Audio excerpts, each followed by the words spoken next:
Venevisión, líder en opinión, por tu canal independiente, Venevisión. Muchísimas gracias por acompañarnos en Entrevista Venevisión. Ya estamos listos para iniciar nuestra conversación con el invitado del día de hoy. Él es Héctor Cabrera, presidente del Colegio de Economistas del Estado de Aragua, además candidato a la gobernación del Estado por el Partido Puente. Gracias por estar con nosotros. Muchas gracias, Endelina, por la invitación. Muchas gracias a Venevisión por permitirnos estar acá para darle un mensaje de esperanza, de paz y de progreso al pueblo venezolano y sobre todo a nuestro estado de Aragua. Antes de hablar de la candidatura, voy a apelar a esa condición que tiene usted como presidente del Colegio de Economistas del Estado de Aragua para hacer un análisis y una revisión de las recientes medidas anunciadas por el presidente de la República, Nicolás Maduro, el día de ayer. Él hacía referencia a que la crisis económica que enfrenta hoy Venezuela era la crisis más aguda de los últimos 100 años y anunciaba un conjunto de propuestas. Yo creo que la más inmediata para todos los venezolanos es el incremento del salario y pensiones. El salario integral quedó con un número de 325.544 bolívares. Este representa el cuarto aumento en lo que va de año. ¿Qué interpretación tiene acerca de esta medida? Bueno, como lo hemos venido explicando a través de los 19 años que tiene el gobierno, ellos equivocadamente están tomando medidas que no resuelven el problema, ya que lo importante no es que se aumente el salario mínimo, lo importante es que aumente el poder adquisitivo de los ciudadanos. Y eso no viene sucediendo. Cada vez que hay un aumento del salario mínimo, sube el salario por las escaleras y suben los precios por el ascensor. Hemos venido diciendo desde hace años que el problema radica esencialmente en que hay que levantar el aparato productivo. No se puede seguir atacando al sector privado porque es el mejor aliado que tenemos. El sector privado es el generador de empleo, generador de la producción. Y mientras sigamos enfrascados en derrotar, en destruir el aparato productivo nacional, no hay forma posible que podamos salir adelante. Agosto cerró con la inflación más alta en la historia del país, según el balance que presentó la Asamblea Nacional en cuanto a la materia de economía y finanzas. Quisiera conocer de qué manera se puede buscar una respuesta para frenar la inflación cuando está haciendo referencia de que medidas como el aumento del salario solamente tienen un impacto inflacionario. Bueno, la respuesta es sencilla. La respuesta es levantar el aparato productivo nacional. Y para que eso pueda suceder, tiene que haber la palabra mágica que los economistas hemos llamado, que es la confianza. Si hay confianza, si hay un andamiaje legal que garantice que los empresarios, que la empresa se les respete la propiedad privada, que no se controlen los precios, que no hayan control de cambio, podemos levantar la producción y volver a ser lo que éramos antes, un país productor, un país que no dependíamos para comer del exterior y lamentablemente a través de estos años el poder adquisitivo ha venido disminuyendo y la inflación ha seguido subiendo y mientras no exista producción en el país no podremos controlar la inflación. En este sentido, el presidente también sentenció la necesidad de dos leyes. La ley que trata la protección y promoción de la inversión extranjera. En este sentido, ¿piensa que esta ley puede hacer alguna activación del aparato productivo? Yo le llamaría la atención al presidente y le dijera que buscara una ley, que fuera una ley de devolverle a los empresarios, las empresas que se apropiaron indebidamente, que a los productores del campo les regresen sus tierras. Esa ley es más beneficiosa que cualquier ley que se ponga en el papel, que no cumpla el factor fundamental, que es que haya un libre mercado, que haya una libre producción. También el presidente hacía referencia de un plan de precios máximos a 50 servicios y bienes. Ya escuchamos la postura del constituyente Jesús Farías, que a pesar de haber indicado que las medidas estaban acertadas, de alguna manera cuestionaba esta iniciativa de control de precios. ¿Cuál cree usted pudiera ser el impacto de un nuevo control de precios? Bueno, el control de precios definitivamente el impacto va a ser negativo porque generalmente el gobierno fija unos controles de precios que están por debajo de los costos de producción. Y al estar los precios por debajo de los costos de producción, no es sostenible a las empresas en el tiempo. Van a disminuir los empleos, va a disminuir la producción. Y en ningún momento un control de precios va a garantizar que aumente la producción porque estamos obligando al empresario a vender por debajo de sus costos de producción. ¿Esto pudiera generar desabastecimiento? Podría aumentar más de lo que existe. Hay desabastecimiento, hay escasez, pero con este tipo de política va a crecer más. Una de las referencias que también hizo fue a la necesidad de apertura de casas de cambio en todo el territorio nacional. ¿Cuál pudiera ser el impacto?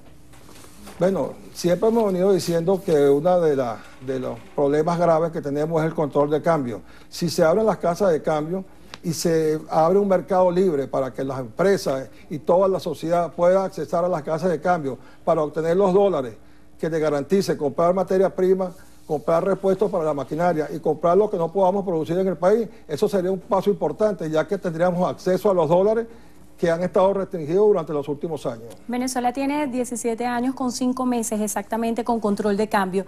¿Piensa usted que una medida como levantar este tipo de control pudiera tener un impacto positivo en la economía nacional? Definitivamente el control de cambio hay que desmontarlo. No se puede desmontar de un día para otro, pero sí en una forma gradual para que podamos tener acceso a los dólares y podamos tener acceso a una mayor productividad. También es muy importante que hablemos de la materia preelectoral. ¿Cuál es el impacto que tiene para la economía todo este escenario preelectoral y cómo se preparan para las elecciones regionales? Bueno, estamos enfrente de una grave crisis política, económica y social. Estos tres elementos se interrelacionan uno con el otro. El problema político hay que resolverlo y hemos venido planteando que se puede resolver a través de un gobierno de transición, un gobierno de unidad nacional que aplique las políticas verdaderamente efectivas para que el aparato productivo pueda despegar, para que se genere empleo, para que esos empleos generen ingresos suficientes que te garantice cubrir tus necesidades básicas y de esa forma podríamos salir del paso poco a poco con un gobierno de transición y de unidad nacional donde todos nos encontremos, nos entendamos, nos unamos para que el país pueda salir adelante. ¿Cómo hacer frente a las presiones internacionales cuando ya se han visto los anuncios por parte de Estados Unidos y las sanciones por parte del presidente Donald Trump? Y escuchábamos declaraciones hace poco de la Unión Europea que también pudiera evaluar más sanciones para Venezuela. ¿Cómo compensar este escenario internacional en lo local? Bueno, lamentablemente el gobierno se metió en un callejón sin salida al hacer un proceso fraudulento de elegir una Asamblea Nacional Constituyente fraudulenta y violando los derechos y deberes que establece la Constitución de la República Bolivariana de Venezuela. Ellos han violado derechos humanos, han violado derechos de propiedad, han expropiado empresas y mientras esos derechos no se respeten, la comunidad internacional siempre nos va a seguir acechando hasta que se cumplan y se respeten las leyes del país. Ahora bien, usted es candidato a la gobernación del estado de Aragua y ayer el presidente, en el marco de estos anuncios económicos, también daba una arista política cuando hacía referencia a que los gobernadores electos deben respetar la figura de la Asamblea Nacional Constituyente. ¿Cómo interpreta esta postura? Bueno, el problema va más allá de una elección a la gobernación del estado. El problema es un problema macro y general. El problema no se resuelve con ganar una gobernación. El problema se resuelve con que haya un gobierno de unidad nacional que restablezca el hilo constitucional que se violentó con aquellas decisiones, de las decisiones del TSJ 155, 156, donde pretendieron quitarle las funciones a la Asamblea Nacional que fue electa por más de 14 millones de venezolanos e intentaron quitarles las funciones y de esa manera rompieron el hilo constitucional que ocasionó que la fiscal general de la República se pronunciara y dijera que era un golpe de Estado y tuvieron que dar un paso atrás. En este sentido, ¿cómo se prepara la oposición venezolana para el desafío de las elecciones regionales? ¿Cuál es la estrategia? La estrategia es un llamado de esperanza, de fe, de convicción en que vamos a salir adelante porque este pueblo ya se decidió a cambiar. Más del 85% del pueblo venezolano está en desacuerdo con la calidad de vida que estamos viviendo. Tenemos problemas de alimentos, falta de medicina, una seguridad galopante y en esas condiciones no podemos seguir. ¿Van a participar ustedes como organización política en las primarias que se llevarán a cabo este domingo? El día 22 de agosto, la Dirección Nacional del Partido Puente, en voz de nuestro presidente, el doctor Irán Gaviria, hizo un pronunciamiento bien claro y preciso que no íbamos a participar en las primarias porque consideramos que era improvisada, era inconveniente y que lejos de producirse unidad, sí van a producir fricciones y ataques que no nos van a beneficiar. Pongo el ejemplo del Estado de Aragua. En el Estado de Aragua, los candidatos que están aspirando a las primarias se han convertido en una campaña de descrédito, de ataque y que no llama la atención del pueblo venezolano, porque el pueblo venezolano está preocupado por la alimentación, está preocupado por los alimentos, está preocupado por la inseguridad y estamos dando un triste espectáculo donde nos estamos descalificando unos con otros cuando todos somos necesarios. En ese sentido y bajo el escenario que usted describe, ¿cuál pudiera ser la proyección para el próximo proceso electoral en cuanto a participación de la oposición venezolana y el gobierno?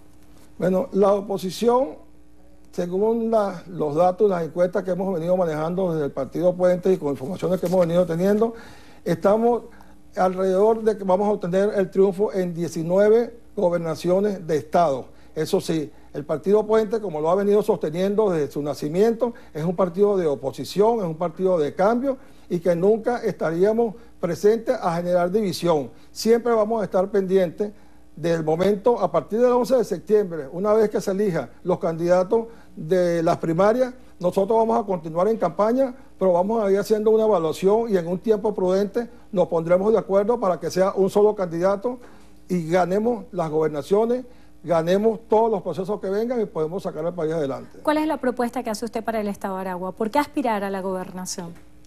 Mi propuesta es levantar el aparato productivo del Estado de Aragua. En el Estado de Aragua contamos con aproximadamente 15 centros de producción que están prácticamente cerrados. Tenemos empresas que están paralizadas desde hace muchos años en Girardot, la tenemos en la zona industrial de San Vicente II, tenemos en la Villa, tenemos en La Victoria, en Cagua. Ese cementerio de empresas, a través de una gobernación en manos de nosotros, podemos salir adelante poniéndolas a producir, generando empleo y atacando el problema de la educación, que es fundamental. Si la educación, si el pueblo venezolano, los jóvenes, se educan y están haciendo deporte, están ocupados. Y eso nos ayudaría a bajar los índices de inseguridad, que es otro de los grandes flagelos que estamos viviendo.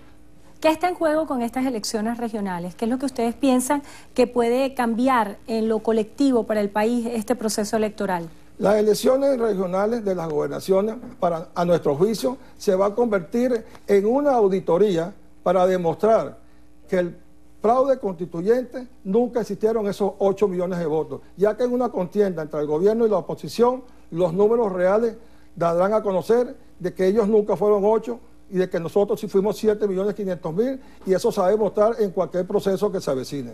Muchísimas gracias por estar con nosotros. Héctor Cabrera, presidente del Colegio de Economistas del Estado de Aragua, además candidato a la gobernación del Estado por parte del Partido Puente. Gracias por estar con nosotros hoy.